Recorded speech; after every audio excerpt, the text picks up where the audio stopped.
People did in the house doing today. I was asked a question today, and I kind of, I said I'd make a video on it because, it's, it's a very it's something I haven't thought about before until today.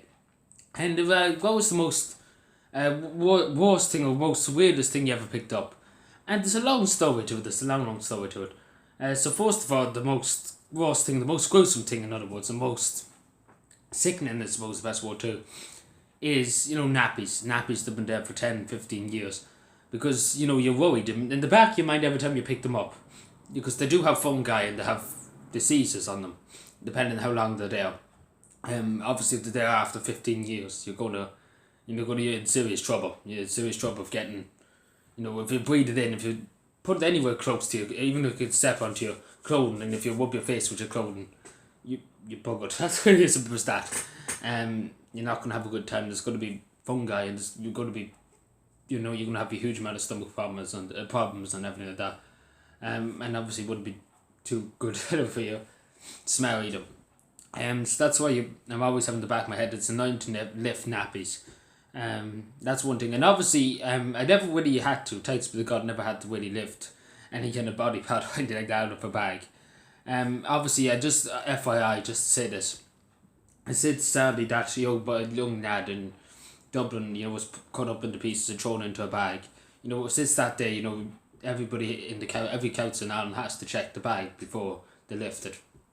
I had to check to see it's a body part or anything like that. So that's FYI. So that's what has to come into law now, and that's what I have to do, and I have to do too.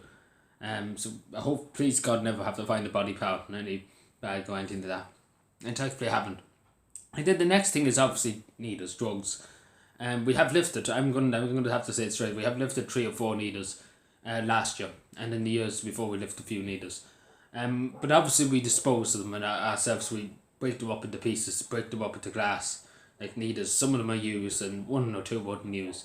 But they were found mostly on the bypass. It wasn't found anywhere near Buttersbridge or anywhere on the side roads of Buttersbridge. It was on the bypass, so they're thrown out off a pass of car going out to Northern Ireland or into the Republic of Ireland or so. And they were just, just disposed of. We just disposed of them. We just crushed them into bits. With a crusher we just crushed them into bits, and we just brush it up and just throw away the glass. So that's what we do. We destroy them. So that's another thing. And you have to worry about it in the back of your mind too with bags, because if you pick up a bag, it could stick through you. It really could. It could stick through your trousers. It could, and it could stick through your back, because usually when I pick up a legal double, I usually fire it onto my back, which could go straight to my spine, which wouldn't be too good, especially if there's stuff in it. And obviously, if there wasn't stuff in it, you would still have to go to the hospital and get it checked out and nice that crack. But thankfully, I've never been, once I nearly got one into me, but, it was empty. Thanks be to God, it was empty. So yeah, that's a long story, but anyway, it was kind of my own fault. Then I was washing so it was kind of my own fault. I only got stuck in my trousers. There was nothing in it, but it would have just been annoying to get something probably done with it into the hospital. Would probably have to wait 10 hours in A&E for it. Would have been a nuisance. But that's the risk you have to deal with every day. Every day you deal with legal Dublin, you have to always have them 2 things in the back of your mind, especially the drugs thing. You have to have that in the back of your mind, and the body parts to keep that in your mind too. And obviously nappies, you have to keep that in your mind. But nappies and needles and everything like that's the worst thing to pick up, because it's it's not the nicest job to have.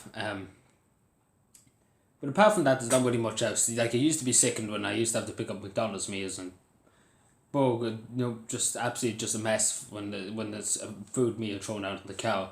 But I got used to it. I got very much used to it. Like, it's just an average day for me picking up them stuff. So I'm just it's just I shrug it over my shoulders, that stuff.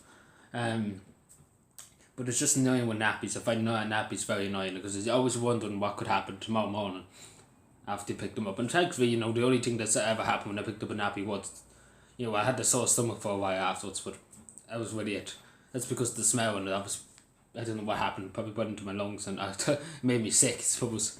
But it was okay after that. It took me a while to get better, but it was okay after that. But some people could get very, very violently sick afterwards the next day. Like, I know one person picked up a nappy, and they were very violently sick for 3 or 4 weeks, and because it was there for a long, long time, and God knows what was on. And thanks be to God, it's better now. But just saying to people, stay away from nappies. Not water picking it up, especially if your voluntary group don't pick it up, it's supposed to let the council do it because the council obviously get paid for it, and they should be doing it for staff. But anyway, tell the council that, and it might tell you something different. That's because they wouldn't care less anyway. But just saying to people to stay away from them, especially needles. If you're a voluntary group, stay away from needles too. Let the council deal with them. The only reason why we picked them up because the council couldn't bother to pick them up. And people obviously rang the council before they rang us about it, that we went and picked them up. Because obviously people walk the bypass and they see the needles, and obviously that's a public safety hazard. And there's no sitting around waiting for anything to be done. It's just you have to do it straight away. And FYI, we have a box too. They take needles to transport needles and drugs if they have a family. We do have one of them boxes, which is good. We just put them in, and then we don't have to put them in a bag or anything. We just put them into the box and we just dispose of them there. So FYI. Anyway, thank you for watching. Subscribe more and bye.